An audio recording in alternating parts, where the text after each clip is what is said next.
They take their dollars with them. They take their tourist dollars with them over to Miami, up to Sunny Isles, to wherever. But they take their money with them, and they leave you without that money. You have been presented with a packet that talks about the case Daytona Grand.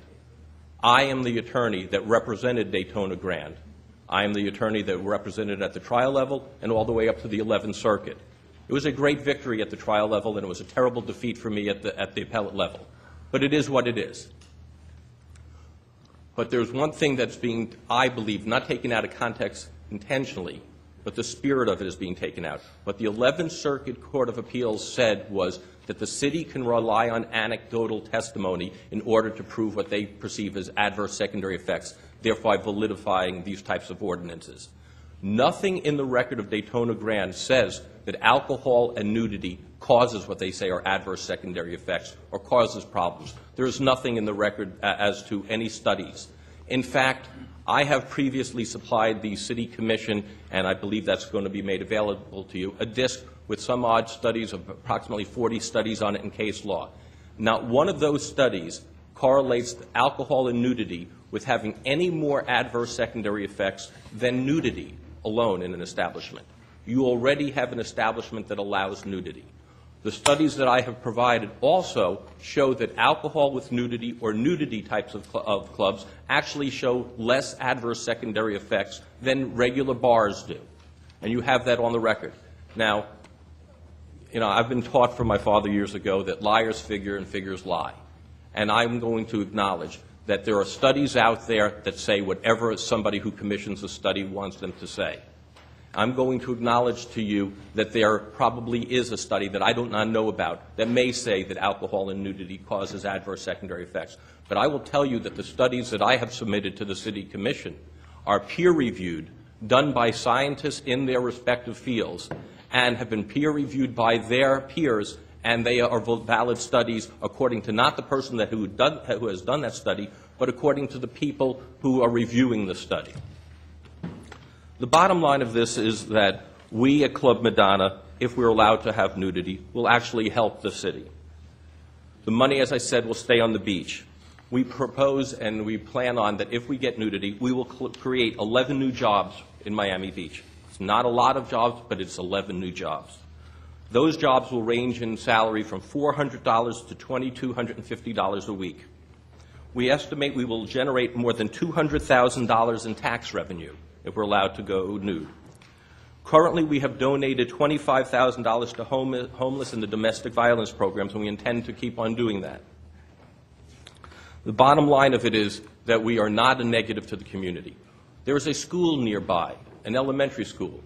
We have met with the principal of the school, and she has told us and she has confirmed that they've never had any problem with the patrons of Club Madonna going there or affecting the school children. And in fact, the hours of operation that we are open will not affect the school whatsoever.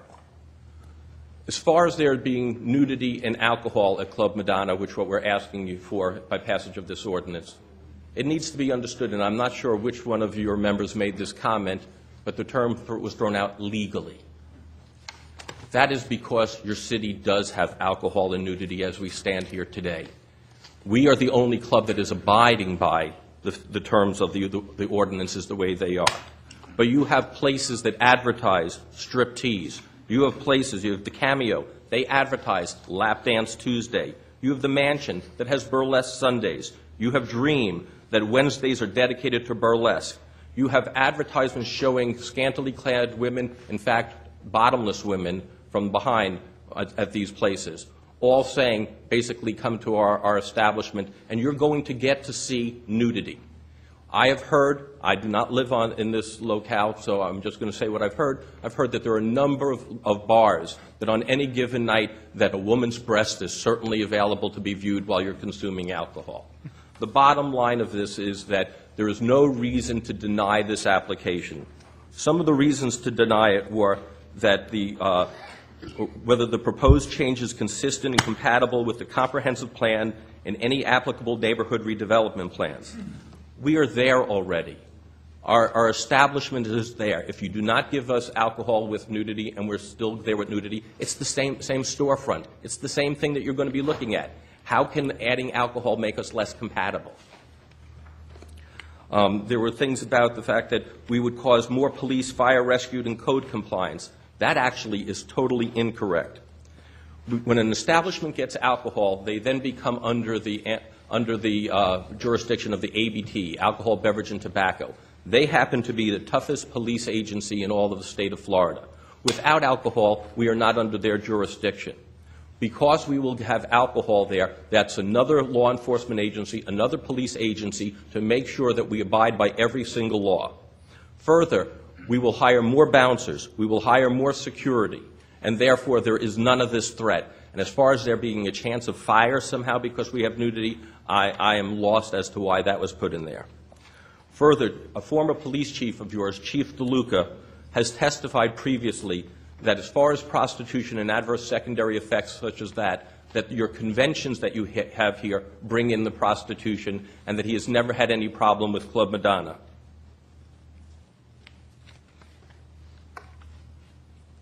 As far as us adversely affecting living conditions in the neighborhood, as I've said, you have alcohol, you have nudity, you have them close together. How allowing somebody to have alcohol and nudity will affect living conditions in the community is beyond me. In fact, it will alleviate that. If you're worried about somebody who has seen nudity going on the street and searching for alcohol and then coming back and wandering the street, by having alcohol and nudity in the same place, you don't have to worry about that. The bottom line of this is that there are no studies that show that alcohol and nudity cause adverse secondary effects. There are no studies that show that alcohol and nudity cause more secondary effects than nudity does. You asked a question, and I'm sorry I don't know your name, my vision is so bad, as far as whether there are other alcohol Mr. Fried. Mr. Fried, thank you. Chairman Fried. Chairman Fried, but that shows you how bad my vision is. Anyhow, the city cannot say this, does not want to say this, but the bottom line of it is the way the city is done geographically and the way the ordinances are written as far as where nude establishments can be, there may be a possibility that a nude establishment could find a home someplace on the beach, but more likely than not, there never will be another nude establishment on the beach because of geometry, because distance setbacks, and because if there is a place that it can go, it's probably not available for sale or viably commercially. So that's the bottom line of it. So if you pass this ordinance, if you're thinking that there's going to be an influx of 30 adult establishments running around, the answer is no. Is there a possibility of one or two possibly in the future? That is probably a possibility, but not a likelihood. As I said, I need to go. If you have any questions, I'm happy to answer them. Hold on one second. I have one question from the city attorney. Gary, can you field this?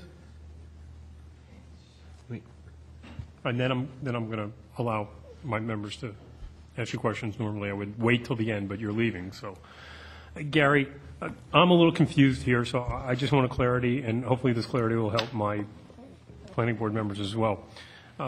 We've heard testimony of why we shouldn't, why there's no reason to deny. But if there's no reason to, if we see no merits, if there's no public gain, do we have an obligation to pass an ordinance that we don't see any positives to? In other words, if we can't find negatives, but I don't see any reason why it's positive, is that reason to deny? Let me put it this way. Because I'm trying to understand, because this whole reverse logic of if you can't find a hole in it, then right. You've got to approve. I'm not sure I understand that. So there is an ordinance that was adopted by the City Commission, 1989-1990, which set a policy in the city. And the documentation with respect to that ordinance at that time has been included in your record. If you see no reason to change that policy, you can act accordingly and recommend against an amendment. If you see a reason in favor of changing that policy, then you would make the according recommendation. I would also just add, Mr. Chair, in the staff report there's a set of 13 review criteria. So the city code gives you guidance as to what to be reviewing. But let's assume that I found no problem with the applicant's request, but I found no public benefit. All right.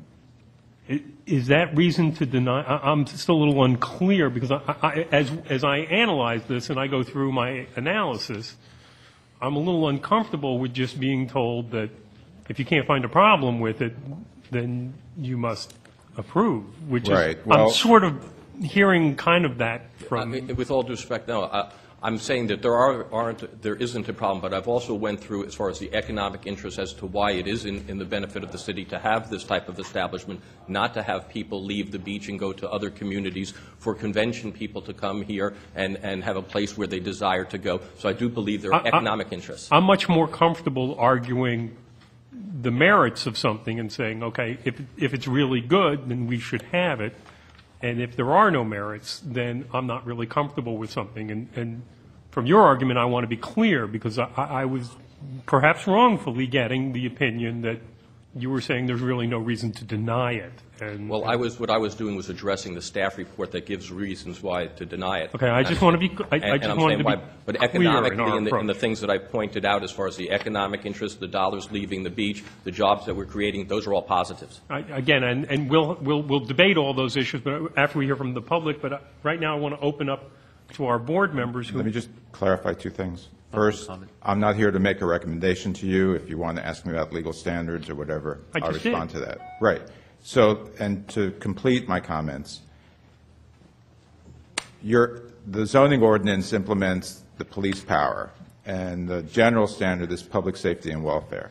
As to this particular ordinance, in addition, there are standards related to the O'Brien test, which deal with the secondary effects, and that's why both the staff report and Mr. Aronson have discussed that. You weigh all that together and you decide what your recommendation should be. Thank you very much. And now I'm going to open this to the. About public comment? I think. No, because we will have public comment, but we're going to lose the plaintiff's attorney. Sorry. And so I want to have our board the opportunity to ask him questions. Mr. Stoller? Mr. Harrison, And please, Mr. Stoller, limit yourself so that we all have an opinion. I will try. Mr. Harrison, while we are perhaps during these quasi-judicial proceedings, and I guess this is not actually quasi-judicial, this is legislative. Okay, the strict rules of evidence and hearsay do not apply, but I just have to say generally that I think, to quote the elementary school principal nearby and the former police chief, without their being here or your submitting a letter or any other evidence that this, in fact, represents their views, is not appropriate. Secondly, would you please recite the names of the establishments that you referred to as advertising? I have Mansion and Cameo written down. Dream. A Dream? Dream. Okay. And was there a fourth? No. Okay. And as I understood what you said, I understood you to say nothing about whether each of those establishments, Mansion, Dream, and Cameo, presents total nudity. You talked about a breast being exposed, you talked about bottomless, you talked about some other things. Under your But the definition. issue here is total nudity. No, under your code, that constitutes total nudity. Under our Under your our code- 1989 ordinance, Under your code, a showing of a breast would constitute total nudity. even though the performer is otherwise totally clothed. Correct. Thank you. No further questions. Thank you. Anybody else on the board would like to ask any questions of this man? Thank you very much for your time, and we're going to open this up now to the rest of the public to get further public comment. Thank you all very much, and I do appreciate your taking me out of turn.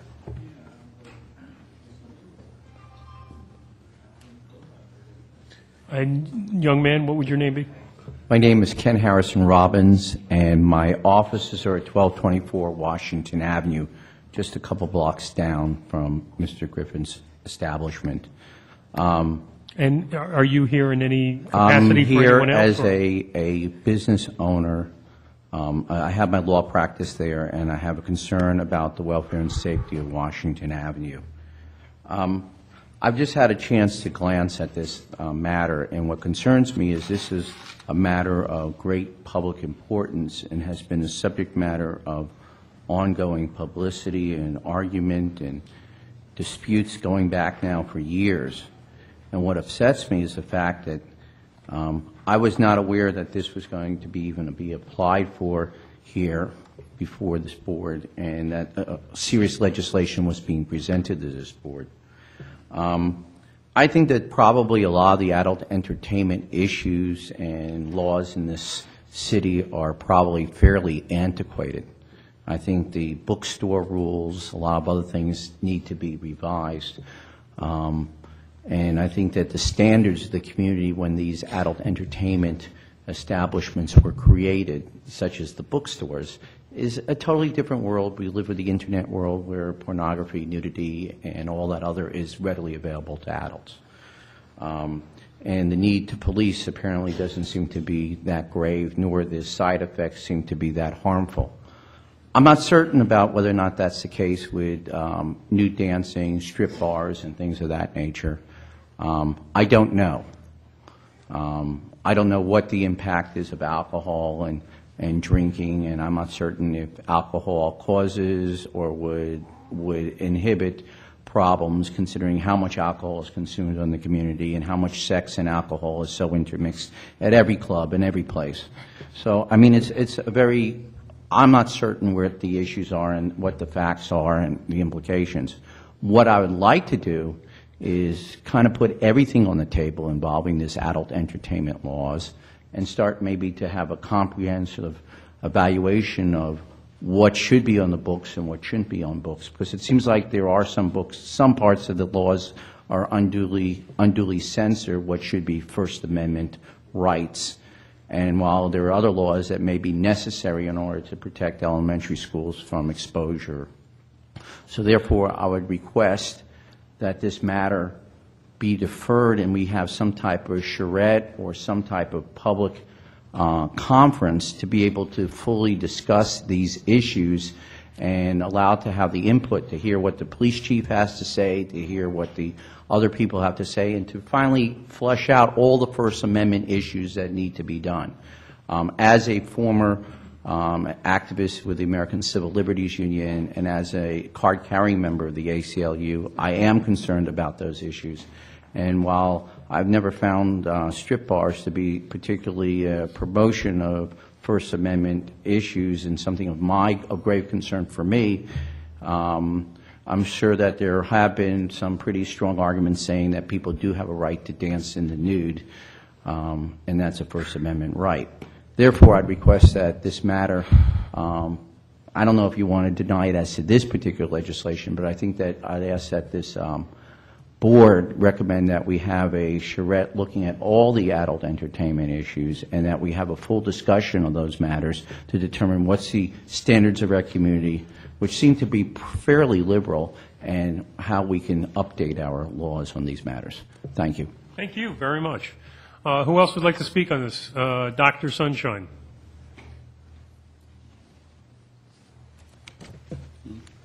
Can we reset the clock?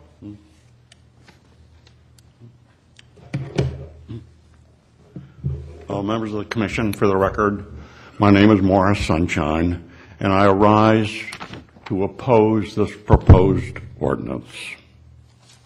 The staff report, it seems to me, lays a very solid legal foundation for the planning staff's recommendation that you reject the proposed ordinance. I have really nothing new to add. If you want a compendium on adverse secondary effects, you're going to find it right here in the staff report. I'd like to thank Gary Held for putting it together.